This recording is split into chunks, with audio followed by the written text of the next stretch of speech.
On today's show, why are WNBA teams trading lottery picks leading up to the 2025 WNBA draft? Hunter Cruse and I are going to get into answering that very question. The Locked On Women's Basketball Podcast. It starts right now.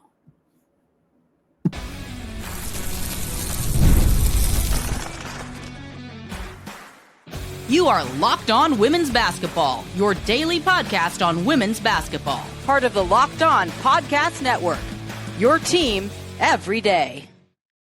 Welcome. You are locked on to women's basketball. I'm Jackie Powell, and happy Friday. I'm one of your hosts on the program. I cover the New York Liberty here at the Next, and I've covered women's basketball and its culture nationally at many other places. Thank you for making Locked On Women's Basketball your first listen each and every day. Today's show is brought to you by FanDuel. Right now, new FanDuel customers can get $150 in bonus bets if your first $5 bet wins. And joining me today is a familiar face, Hunter Cruse, who is one of our WNBA draft and scouting experts here at the Next. He's here with me today. So the idea for this show actually came from a discussion that Hunter and some of our colleagues and I had internally. On the evening of the Ariel Atkins trade to the Chicago Sky, there was a tweet that someone found that said, quote, "Why are all these teams trading top picks in this extremely strong draft? What are you doing?"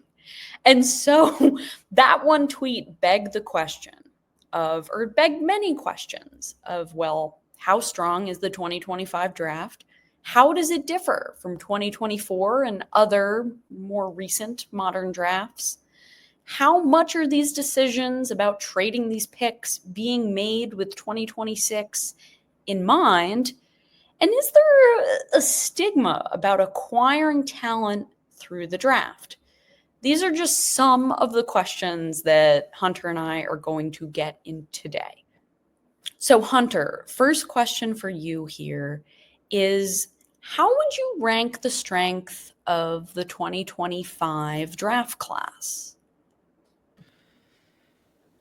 I've seen some people say this is like an average draft. And I think I disagree with that. Okay, like maybe this draft lottery is not as good as last year when it's all said and done. But this draft has a chance to have 12, maybe 13 players that could play 6+ years in the W. That's possible, and that doesn't happen often. There's typically like 8 players, maybe 9 players, 10 players. The strength of this draft, I think, is the depth. The wing depth is pretty exceptional. You have like Sonia Citron, Cheyenne Sellers, Sanaya Rivers, Sarah Ashley Barker, Aisha Sivka, all like 6'2" wings that can do a lot of different things offensively. One comparison I would make is the 2018 draft when you have Aja Wilson number 1, Kelsey Mitchell number 2.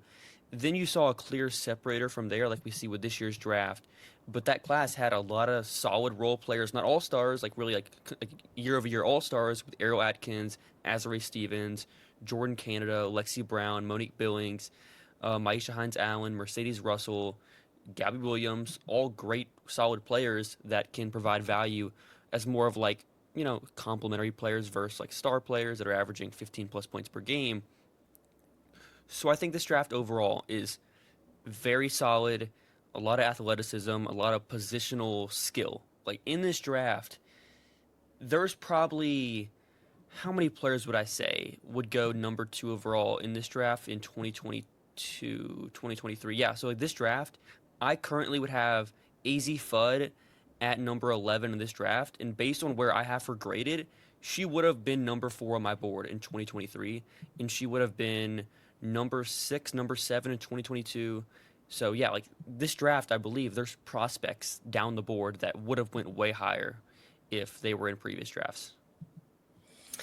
It's interesting you say that, because I've looked at some of the draft patterns that we've seen since 2019. I know you went as far back as in 2018, but I looked at, okay, how many lottery picks were being traded? And then I examined, okay, when you look at the first round, how many of those picks were selected from their original owners? And what I mean by that is there were not trades that went on. A lot of the times nowadays we see these picks being traded like, a bag of marbles. You see picks that have 2 trades attached to them. And so what really stands out to me is that this year, right now, it is February 28th. The draft is in 6 weeks. Is that around? Yeah. So 6 weeks away, there are 3 first-round picks that belong to their original owner. That is wild. As you're saying, what is such a deep draft, it's a little shocking. I mean, in 2023, that was the last time you saw 3 first-round picks that belonged to their original owner. Also in 2023, there were 2 lottery picks that were traded, the 3rd pick and the 4th pick. So I guess, Hunter, do you see any sort of pattern between 2023 and this year? Is there any sort of connection as to why, these teams didn't want to pick their original positions in the draft? Where I'm at on this is that I believe this is more about the skepticism that Olivia Miles would declare in like, okay, if she doesn't declare, we don't do this trade right now. Like for LA at number 2, if they did not do this trade right now or the sign-in trade for whatever for Kelsey Plum, if they waited until after the tournament when Olivia Miles declares, the value of that pick would be lower. If Olivia Miles said, I'm going back to school, if you are LA and you're at number 2, you kind of have to draft someone at that point. But I guess right now they viewed it as, okay, well, we can either keep this pick and hope that she will declare, but if she doesn't, then we're in a tough spot to where, like, who do we take at number 2 overall if the best player available is like Dominique Malunga and we have our bigs? Then I guess they're just like, okay, we'll take Kelsey Plum, someone that's good now. We believe she'll resign. We like her as a long-term piece. She's still in her prime. She has a skill set that should translate with age and shouldn't see a lot of regression there because her game isn't really predicated on athleticism. Then for the Chicago side of things, you're more looking at, I don't really know what Chicago's doing, to be honest with this. That's kind of my takeaway, where it's like you're either taking the 3-and-D wing that's already good or the 3-and-D wing with team control that is 21 years old out of college. But I guess their perspective is, we'll take the player that is good right now and try to win, but I just don't believe you should be making aggressive trades like this when you aren't in contention, to where, like, we've seen other teams that have made these moves, like moving up, moving out of the draft, and typically I believe that when these trades happen, it's better to do that when you are about to contend. Like when we saw, like, for New York, they didn't make these aggressive moves with draft picks. They didn't make those trades after Sabrina's rookie season, They waited. So I think, like, that's the better philosophy with what you should do here. So I don't really think it's as much about the draft as it is about these teams' approaches to how they think they should build a championship team. I mean, it seems like you're hinting at this whole trend that we're seeing where all of the teams want to win now, right now, besides maybe the Washington Mystics, although their messaging has been a little confusing at times. But to be quite honest, that could be a whole other podcast, why that is. We're going to take our first break, but in segment 2, we're going to be discussing what's at stake in 2026. But anyway, I do want to tell you all about our good friends at FanDuel.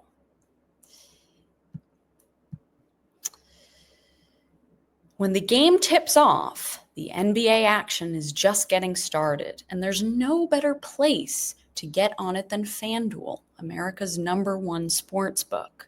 With FanDuel, you can place live bets throughout the game, so even if you miss the opening tip-off or want to bet on a fourth quarter comeback, you can stay in the action. And if you're looking for a bigger payout, you can even combine your live bets into a same game parlay. I love using FanDuel's live betting feature because it keeps every moment of the game exciting.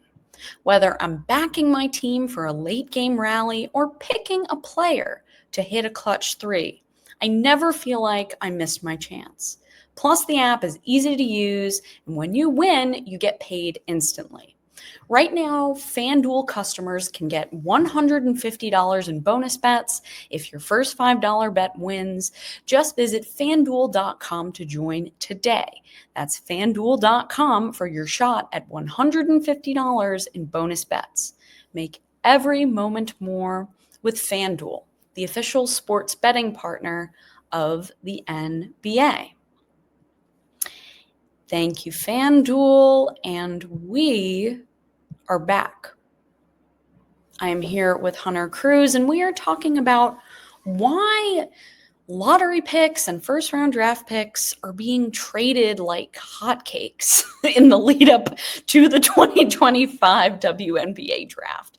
So, Hunter, before we continue our discussion, I just want to play for you and the listeners an exchange I had with Courtney Vandersloot yesterday. She was made available via Unrivaled, and I asked her about this trend and how in such a talented and deep draft, which Hunter illustrated, we're seeing lottery picks go. We're seeing first round picks go. So let's take a listen to what Courtney Vandersloot said, and we're going to react and analyze, why she thinks this has become such a trend.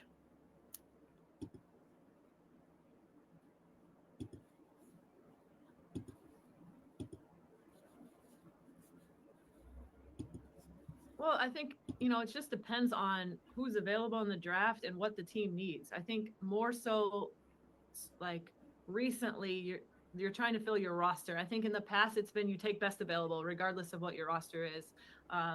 But I think now you see teams trying to fill out the best fit that they need, their most needed. There's great players in the draft. So I know it's surprising that you're trading for picks, but if you don't think that the player that you really want is going to be available at your time, maybe you're looking to fill it with a vet or somebody that's already, fits your roster better. And I think that's what we're seeing, and with the cord players and everything, there's so much movement that, you're using these assets to get vets that are, really incredible players, but you have to trade some assets to get these players. So I think it's a combination, but there's a lot of talent in these drafts, and there's a lot of talent in the WNBA, and people are just trying to fit their rosters, like the best fit, I think. So, what do we think of what Courtney Vandersloot had to say? Yeah, first of all, I think, like she said, the core contracts coming into play makes it a little bit easier where at least you're trading for these veterans and you have their rights to where it's not totally just a one-year deal, you lose them for nothing. That's an important piece to these trades. But also the team fit aspect is interesting to me, where I think, is team fit the best way in the draft, in the lottery, to build a championship team is kind of where I disagree as far as okay, what should these teams do? But I guess like she said, we're seeing teams value the perfect fit to, play for their team. Like for Chicago's perspective, they have their bigs that they believe in. They have Sloot as their veteran point guard. They're looking for wings that can complement them, shoot, defend, move the ball quickly. And I guess their perspective is we'll get someone that can help us now for the future. Help us now versus someone for the future that is I guess more theoretical with someone like Sonia Citron who hasn't played in the W yet. So it's interesting with how these teams are approaching the draft. Like you said, we're seeing more picks traded. We're seeing teams look away from the draft if it's not a generational talent, which is fascinating to me.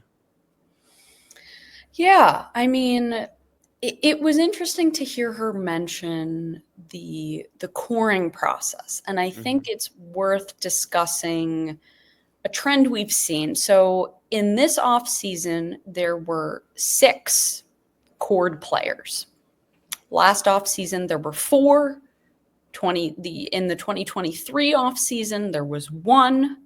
In 2022, 3 again. 2021, 3 also. 2020, 3 cored players. Now in 2019, there were 6 cored players. I think that's significant. You think, okay, what does 2019 and 2025, what do those 2 years have in common? Well, they are the final year before a completely new collective bargaining agreement. I don't think that is a coincidence. So let's discuss why 2026 matters when you're looking at taking players in the draft now or next year. I mean, you mentioned that there's going to be a new CBA. That means that the salary cap structure is going to be completely different. So what do teams gain by not picking in the draft this year? And what do they lose out on by not picking high in the draft this year? One risk is the expansion draft, I believe, is one of the things I think about here, to where, let's say for Washington, right? Washington has a good amount of young pieces already. Let's say they take all 3 rookies this year in the first round.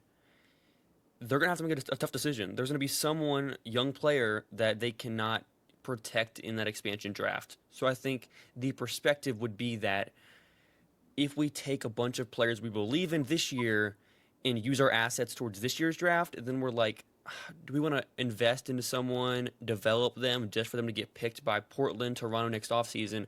So I think that is something I would think about, but that wouldn't deter me from drafting in the lottery. That's more of like, okay, do we keep our late first round picks? Do we keep our second round picks versus the lottery? That's important, I think, here. That's where I would start. What do you believe about how these teams are kind of approaching the draft from the standpoint, you think, from your perspective? I mean, it's almost like, and I think the Ariel Atkins trade is very symbolic of this. It's teams want to just be as good as they can be. And for some reason, that does not include the young players in this draft. There is an arms race to be as good as you can be. And so, for fans that are new to the WNBA, that might not make a lot of sense. You think, okay, there are contenders, there are teams with goals to make the playoffs, and then there are those at the bottom that are rebuilding. In the WNBA, rebuild has become this taboo word. There really hasn't been a standard rebuild, I want to say, since Dan Padover took over the Atlanta Dream. You have seen so many franchises, when they lose veterans and franchise players, refuse to rebuild. And I think you are seeing this manifest through how some of these franchises are treating the 2025 draft. And I guess I just question, for the health of some of these franchises, is that the right move for their future?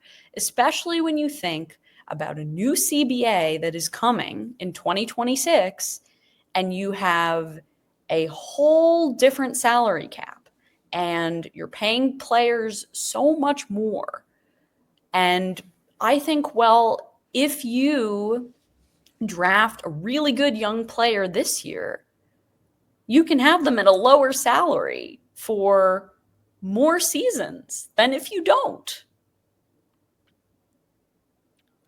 And there's a good chance that, like, let's just say for Chicago right here, there's a good chance that Sonia Citron is a better basketball player by the end of her rookie scale deal than Ariel Atkins is at that same time. What would that be?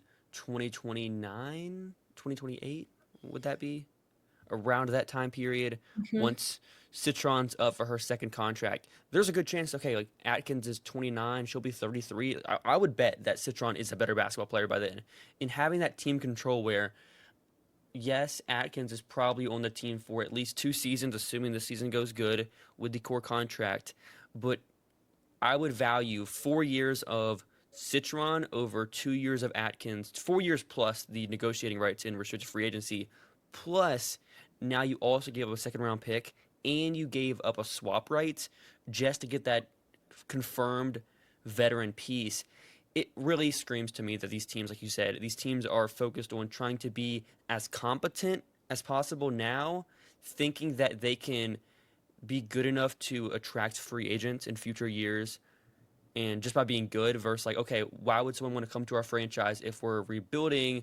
Let's show players we are making progress, I guess is their perspective here. Yeah, I mean, there are a lot of questions about those strategies, right? About which teams are at the top and which teams are in the middle and which teams are at the bottom. I think, and this is what happens when you have a small league. I mean, this league is going to expand to 13 teams in 2025. Then that number is going to jump to 15 in 2026. And so it's going to be, I've even thought about, well, okay, what does the draft lottery even become when you have 15 teams? And do you still have 8 teams making the playoffs? You can't go to more teams. You can't go to more teams. Right, you can't. So then the draft lottery expands, right? And there is, when you have more teams in a draft lottery, your chances of getting the top talent go down because there are more teams that are involved. Yeah, but I still think that the draft is the best way to build a championship team. Historically, it's the best way to build a championship team.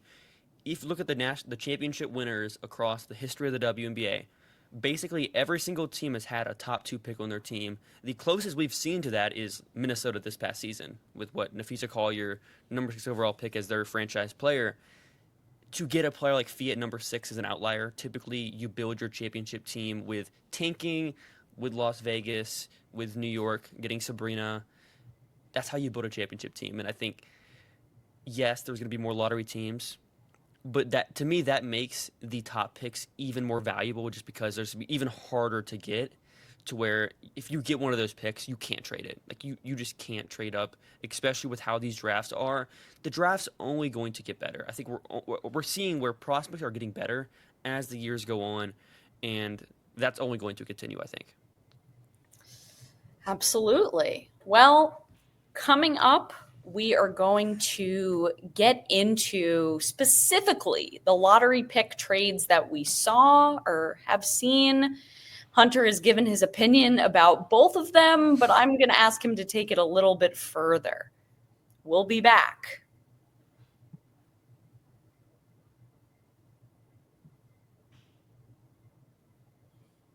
I am back with Hunter Cruse, a WNBA draft expert at the Next and on Locked On Women's Basketball. And we are discussing the fact that we have seen so many lottery picks and just first round draft picks being traded left and right. So Hunter, let's start with the Chicago Sky. What is the risk level of this trade? High risk, like, oh my gosh, why did you do this? Is that 5? There's barely risk at all. 1. How would you sort of rate that? I would say it's a 4 for me. What could make it a 5 is somehow Washington finds a way to move up for Paige. They somehow, in the next 2 years, they get a star somehow. Then they're good immediately, like we saw with Caitlin in Indiana.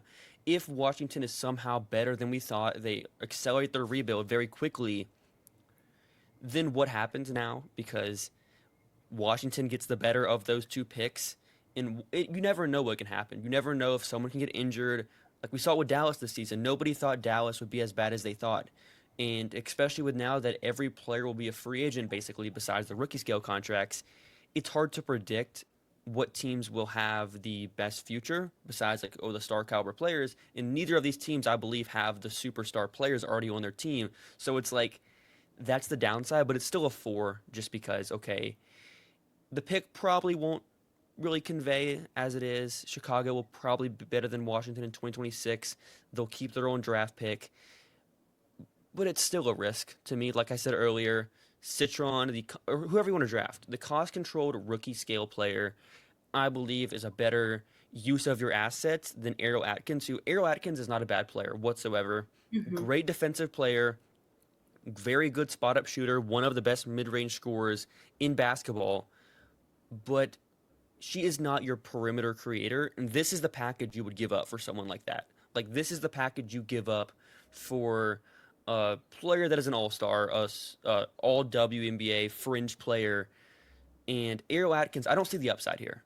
Like, Ariel Atkins is a better off-ball player than she is the perimeter scorer. Like, I pulled the numbers, and she was the second worst pull-up three-point shooter in the W last season. Great spot-up shooter, but the reason she was 35% from 3 was because she did not create off the dribble from 3. So what happens this season when Sloot, that's not really her game, more of the floor general player. Ariel Atkins is going to be a shot creator for this team. She's their best option. So I don't really see the pathway to contention. The ceiling for this group is kind of like a first round exit, honestly. Like I don't see the ceiling here.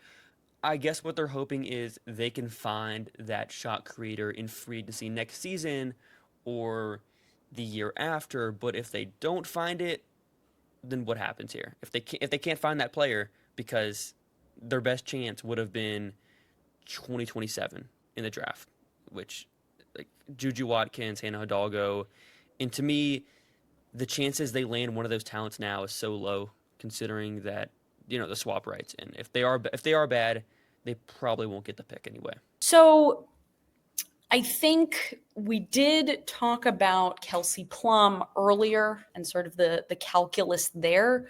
Quickly, what would you say is the risk level from 1 to 5 for LA? This is more of like a 3 to me. Maybe a 2 or a 3. The pathway to contention is easier with LA, in my opinion, just because I believe that Cameron Brink is a better prospect long term than anybody that Chicago has on their roster. Rakia Jackson, you can make a case that she's a better prospect than either of Angel Reese or Camille Cardozo long term. Then it's LA as well. I think it's going to be more desirable to free agents ultimately. So I like it.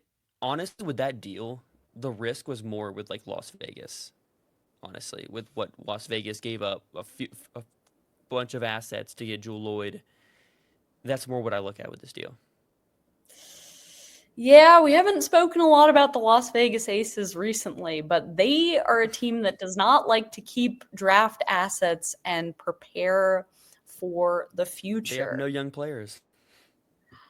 Yes, that is correct. And there are questions about how do you continue to contend while also preparing for the future? What are ways that you do that?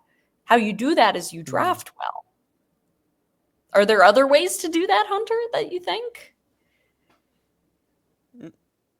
To prepare for the future? Yeah, no. The best way to prepare for the future is cost-controlled rookie scale contracts off your bench to develop.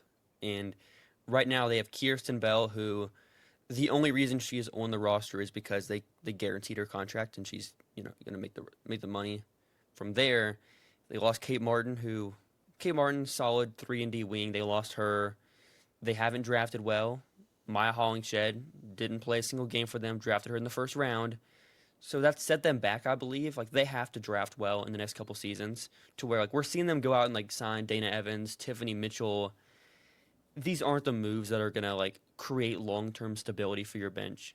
And I think that's where you have to look at, like, rookie scale contracts. Because Chelsea Gray's not getting younger, and Jewell Loyd's not getting younger. So they have to look at the draft, I think. I mean, what you just said essentially illustrates why I'm very confused as to why there are only 3 first-round picks that belong to their original owner in the 2025 draft, right? Mm-hmm. You laid out that exact reason.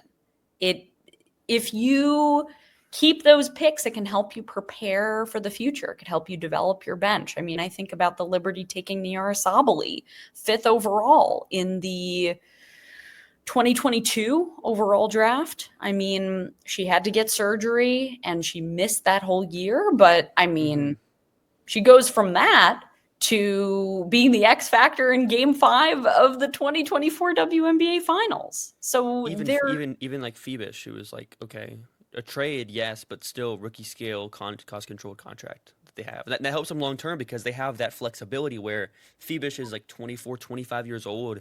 Having her at such a low salary cap is going to help them build out the roster around, Sabrina and JJ and Stewie. Absolutely.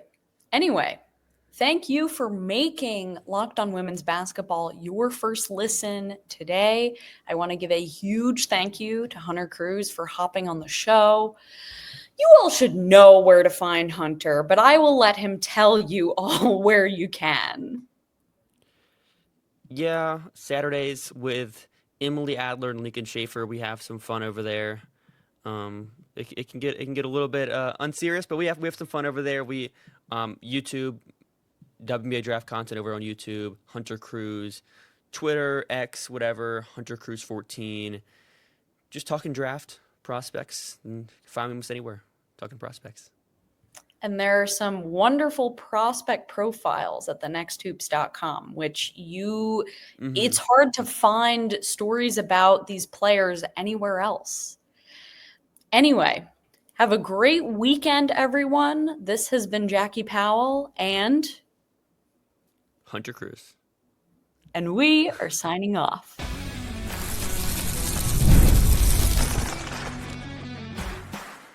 You are Locked On Women's Basketball, your daily podcast on women's basketball. Part of the Locked On Podcast Network, your team every day.